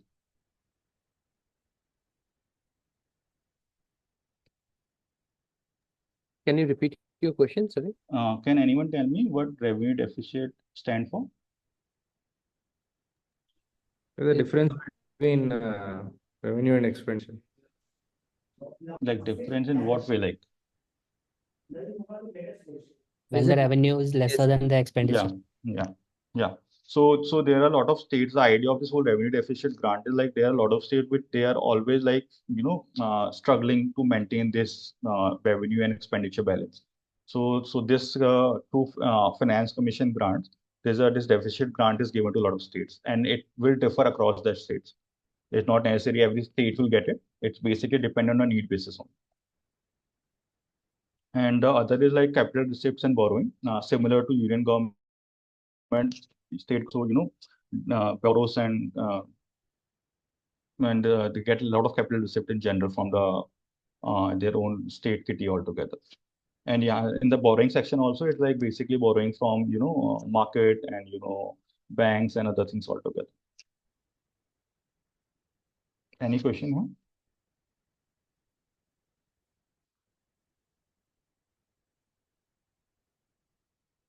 So if a state is borrowing from these, World Bank or things like that, or Asian Development Bank and all that, where is it showing? Like, that's a grant or Yeah, so it does show in their state budgets altogether. When we go to state budget, I will talk about it. And in next session also we'll cover international grants. So from all this international bilateral multilateral organization, you get two kind of, one is grant, another is loan. So what you're talking about is a loan, right, which will come here as a part of borrowing. So these loans, they give it a very low interest rate comparatively. So at least all these. Then if they are grants, then it will show in the receipts, right? Hi, that's grant, they will show on the receipt side, but mostly 90% time they are loans only. Bigger amount is coming in the form of loans only. Okay. And it can be at any level, right? They might be funding an education program. They have given a loan for it. So I think in my next session, I will run through you. I'm not sure how many of you heard about OECD database. So OECD database have all the information about these kind of grant, because in union budget, state budget, it reflect on, in the scheme name, a lot of time you can't identify also. For example, the STAR program under union government, right? It's also part of our international fund only. So a lot of time, the breakups are not given, but in the OECD database, you get a lot of information which might not state government budget will cover altogether. So I think in next session, we'll talk about this OECD grants also. Anything else? Yeah.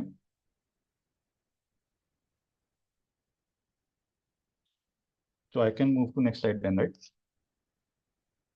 Cool. So this is a trend in state government receipts altogether. So I have taken a case from Bihar and Maharashtra, and I have done it on purpose only to show you the difference in the, how the tax revenue structure in a state like Bihar and a state like Maharashtra will reflect when you look at the numbers altogether.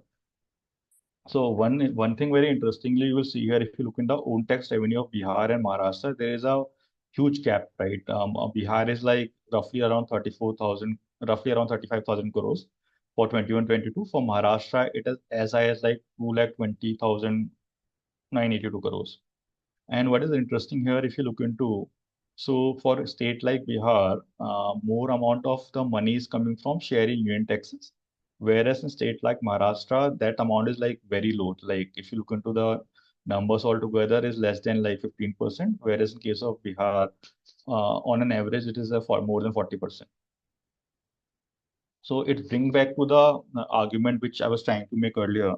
So the whole idea of tax devolution is like, though very much like Maharashtra will be collecting more taxes for union government altogether, but the amount they get back in return is way lower compared to Bihar because it's also need based, right?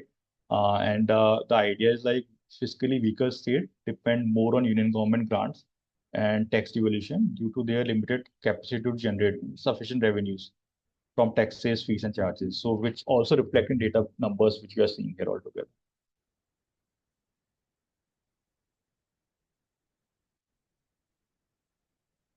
Any question?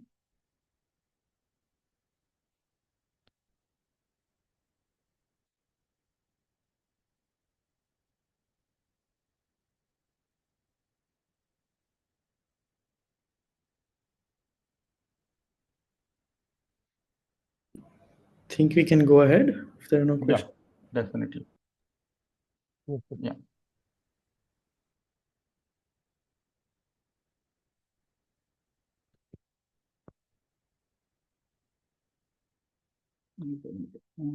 Yeah. So now we are looking into how do local government get their receipts, right? So we already talked about union government, state governments. Now the third layer is like a local governments altogether. So like union government and state government, like one of the major sources like the tax receipt, which in case of local government can get the tax in the form of property taxes, entertainment taxes, etc. And then there is like a non-tax receipts, which is basically user charges, which can come in, water supply charges, fines and penalties, etc. There is whole list of it. I'll be sharing that with the material after the session altogether, what all comes under this. And the third one is grant and transfer. So though the bigger chunk of the money for local government also comes from the intergovernmental transfers, revenue sharing, etc. Because under the Finance Commission grant, which I mentioned altogether, so there is a grant to local bodies is also a component. So that money comes from that pool of money to the local governments altogether. And there is generally there is a revenue sharing also happens. Some amount is shared with local governments also at the same time, which is coming to state government from union government. And because most of the money is used for multiple schemes and program which drill down to the local government as well. And then the other one is the important source for them is loans and borrowings, and there is a domestic loans they take, and the other big thing is the municipal bonds. So municipal bonds are basically debt securities issued by local government to fund public projects mostly. It can be like education, infrastructure, or like anything related to around like doing with the public projects, where the municipality pays the investor with the interest over a period of time. So it's like they take these things like upfront, and over a period of time they pay back the amount altogether. And the other one is the external sources, which we already mentioned, right? At local government level also, this all bilateral and unilateral organization play an important role. So a lot of their like World Bank driven projects happening in a district, or they're happening in, like some block level and everything else. So that money is also one of the important sources for local government, where they get their revenue from. Where does fund for Manrega and all come? Does it come under receipt or it's something else? So it will be basically the NREGA is a union government scheme, right? So that will come here. When if you look at that, will come under this grant and transfer for a bit.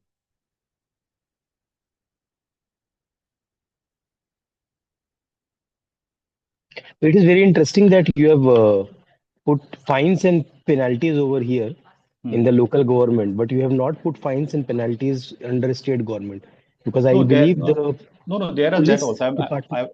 I've given some example. There are multiple big checklists altogether. So it is not only 2, 3 things. Because, Okay. for example, there at so toll can be collected at both levels. At some state, there is a the toll is collected at state level also. At some level, there is a component comes to district level also, local governments also.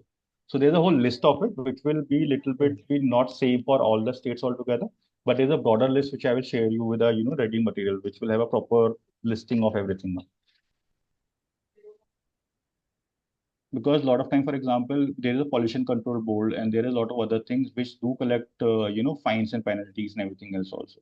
So some of them goes to state government altogether, but in some cases it's a district level also because, for example, your municipality is putting you fine and everything else that will be going to your, local government kitty altogether. So for schemes like Manrega and all, or is the central government transferring money directly to the local government, or the money is transferred via state government to the local government? So there is a multiple layers inside it, right? If there is a direct, if there's a component of DBT under a scheme, right? So that will directly be coming to the beneficiary altogether. So there will be no linkage that way going through the state and everything else. Right. So that will change accordingly, but mostly it goes to generally to the state kitty and comes to the yeah. Anything else in this? So we can go to the next slide then. Sharad, just a reminder, we have about 10 minutes left. Yeah, I just want to wrap this up now. The ideally, like if you look into the receipt side, we have talked a lot about. So now the classification of government expenditure become very interesting, right? So these expenditure are basically classified into like 3 broad categories: social services, general services, economic services. And these are just a couple of examples of there. This list goes way beyond these couple of items I have mentioned there. So education comes under the social services head. And whereas like a lot of social services, sector services also comes under economic services like rural development and, PDS and all. So there is a linkage between social services, economic services, because when you say social sector, so it basically combines social and economic services together. A lot of things merge together to come up to the name called social sector, right? It's not only social services standalone, because when I'm saying social sector, it will also have rural development, it will also have climate component, it will also have agriculture. So then it need to be merged together to come to that notion altogether. So the idea of the slide is basically to tell you that education comes under the social services domain. And while you categorize them, so it's become important to know what sector is categorized under what head altogether. So now the idea is to look into which ministry is responsible for financing education. So any idea, like, can someone tell me like which ministry is responsible?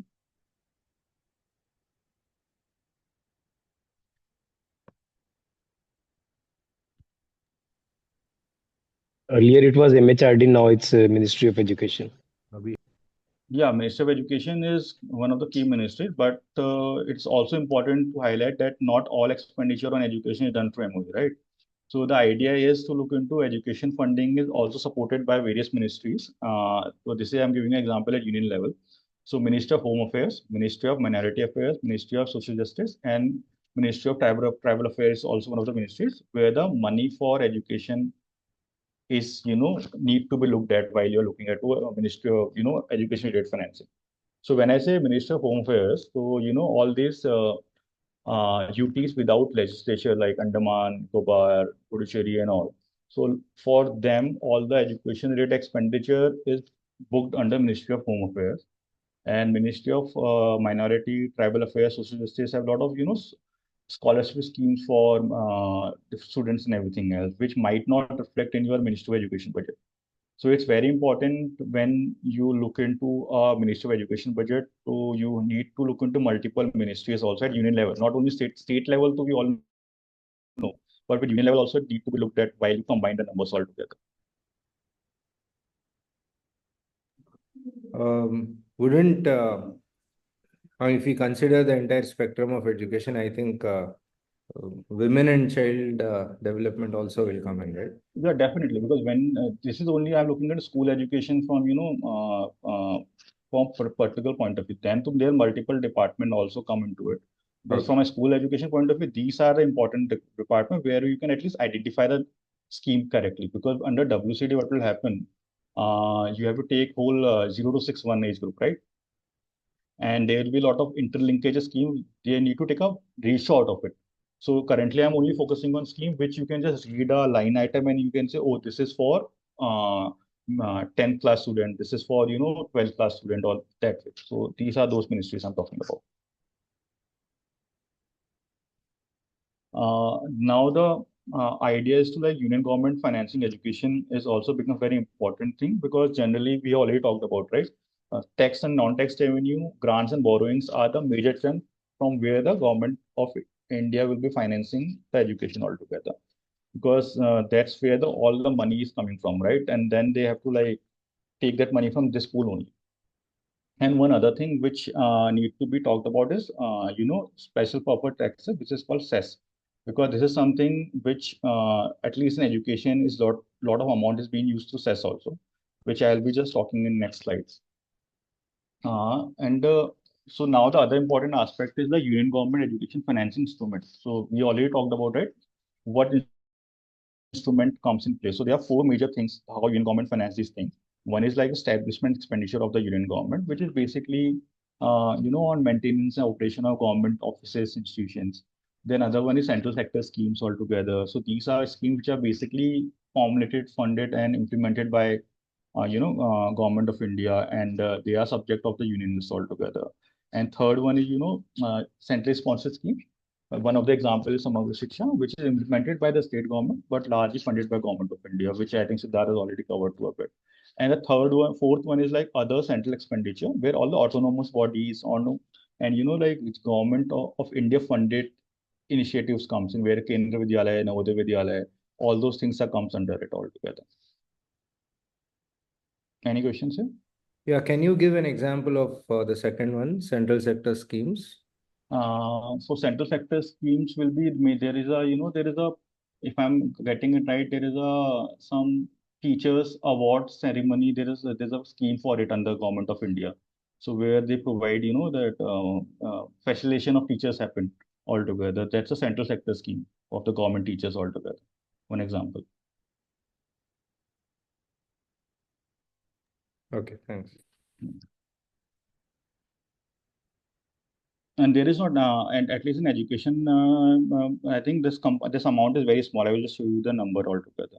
So education financing instrument for like, DUSEL, if you look into it, like roughly 70%, more than 70% of the total department expenditure is through central sponsor scheme, which is basically Samagra Shiksha and midday meal, which is followed by other central sector expenditure. So the whole, central sector schemes are very minimal here. Like it's like around roughly 1%. So there is not much happening under central sector schemes in this. I think there's only two schemes. If I'm getting it right under this, and they're very minimal amount comes under that whole schemes. So majority of the money for education financing instrument in UCL is through centrally sponsored schemes only, and then followed by central sector expenditure, other central sector expenditure.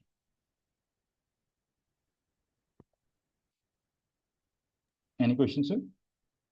Establishment expenditure are offices and basically infrastructure, right? Yeah, at a union level. This is from union perspective. So So this is a smaller amount here compared to. It means under Samagra, under the PAB, there is a infra amount that is quite, which is a big chunk. So that is part of his. This is a broad numbers, right? So it is a part of his central sponsor scheme only because when you look at the union budget, so broader heads are these four heads. Under centrally sponsored scheme, there will be Samagra Shiksha and midday meal, for example, right? So that is clubbed together under CSS only. So that what we're talking about, further bifurcation of it will happen when we go to the, CSS and Samagra Shiksha together, when we read the PABs and everything there. So we'll get that bifurcation there. So what would come under establishment expenditure? Is it only? So, for example, there is a, union government, there is a, for example, this is a broad ministry-wise establishment expenditure I'm talking about here, right? So in this case, for example, there is a head office situated in Delhi, right? Which has like it's established in like secretariat area, and they run it for day-to-day running and everything else. And so that way I'm talking about, not generally about scheme-specific establishment expenditure, which will be drilled down under multiple categories altogether. Got it.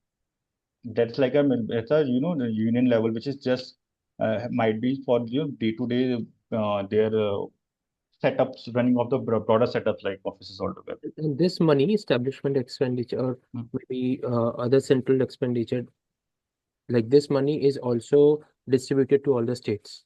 No, this is the central government only using it. It's Only not for distribute. Only the centrally sponsored money goes to the states. Other things, all is done by union government by themselves. Okay. Yeah.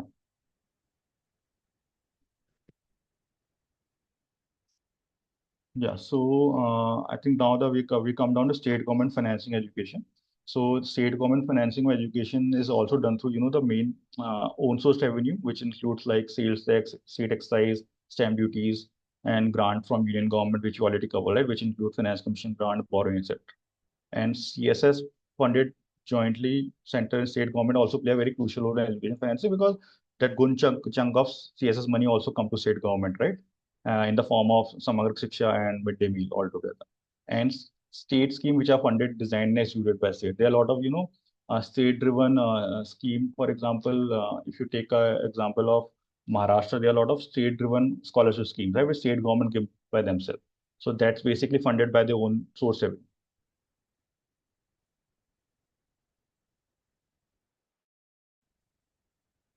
And this is an example of state government financing trend altogether. So if you look at Maharashtra as the largest economy, and which measure in terms of GSDP, its level of spending is slightly higher compared to Bihar. Like if you look at numbers altogether, like it's more than double though. And contribution of union government was highest in Bihar for education financing, and Maharashtra least. So for example, most of the Maharashtra's expenditure on education is basically funded by their own resources, whereas in Bihar, more is funded by union resources. Because if you have looked at the initial graph which I showed you, right, most of the Bihar money is coming from their union government transfers and granting rates only, right? So if their total revenue base is coming from a union government only, so definitely the expenditure will also be done through the union sources as well.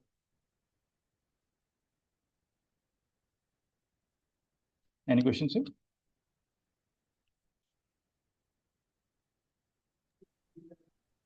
Just curious to know, rather than the absolute numbers, of which states are doing well, when we have a similar graph on state expenditure as a percentage of SGDP.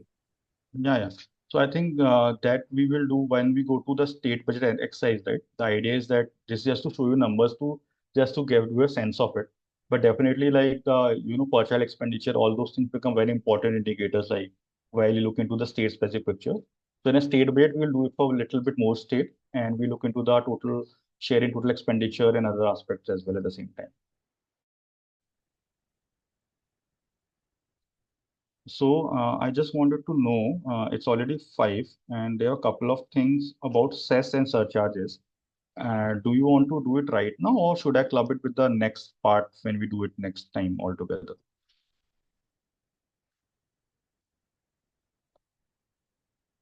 A quick show of hands, maybe, if folks can raise their hands.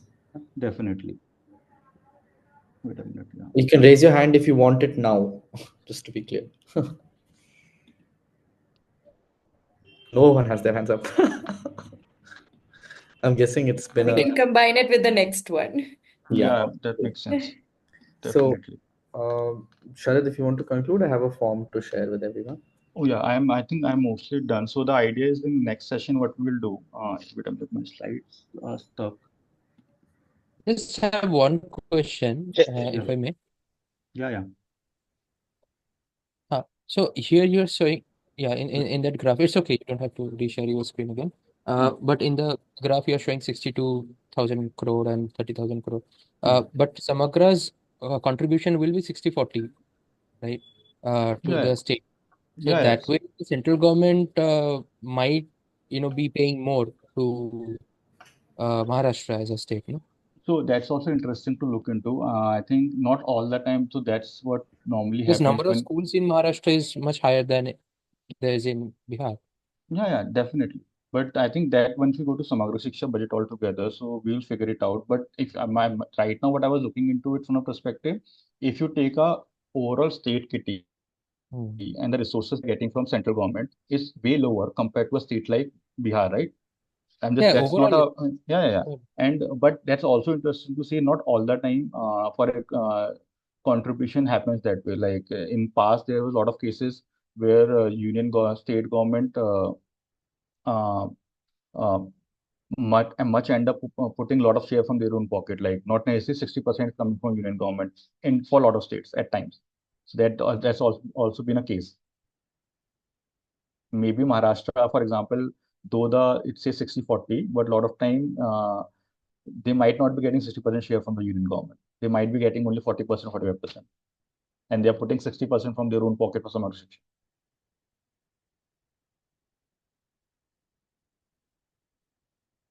I think I think this better will be when we go down to these, state budgets and everything else. Will very clearly showcase these schemes and everything else, so that the bifurcation is easy for you to understand. Because right now, this is the overview we are giving you about the schemes and everything else. Because we'll go to Samagra Shiksha, we'll go to midday meal in detail. So that time you'll figure it out how this is functioning and everything else. It's happening. So I just will take 30 seconds more in the next session. So we will talk about cess and surcharges, which is left from this session. And we'll also talk about, these other funds like MP-led and DMF. You guys are aware about it. We'll cover those. And then we'll go down to the other things, which is basically international funds and, CSR funds and other things, public-private partnerships and all. And that day we'll touch upon centrally sponsored schemes in details a bit at the same time in next half.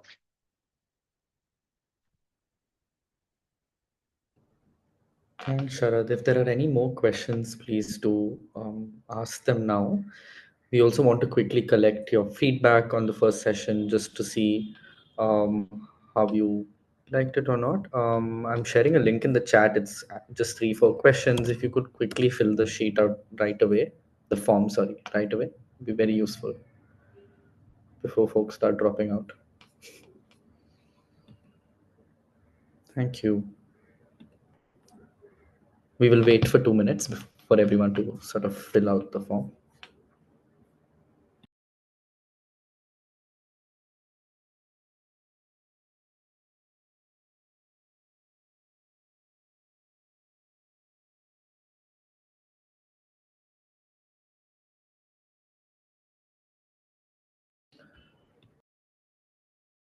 The forms are anonymous, so you can be as honest as you want because we're not collecting names or email IDs.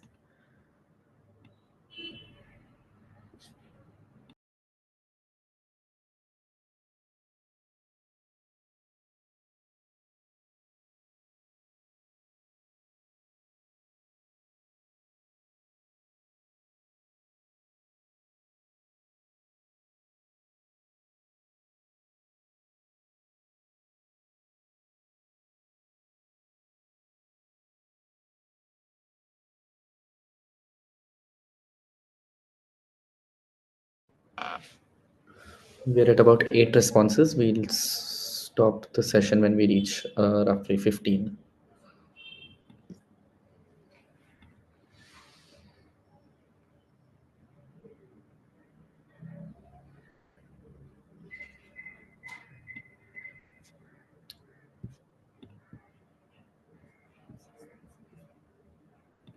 Okay, we have touched 15. So maybe we can conclude the session. Those who are still filling it out, please do fill it. It's useful for us just to know how to make the content a little bit more tailored to your needs. We're happy to be doing this with Mantra.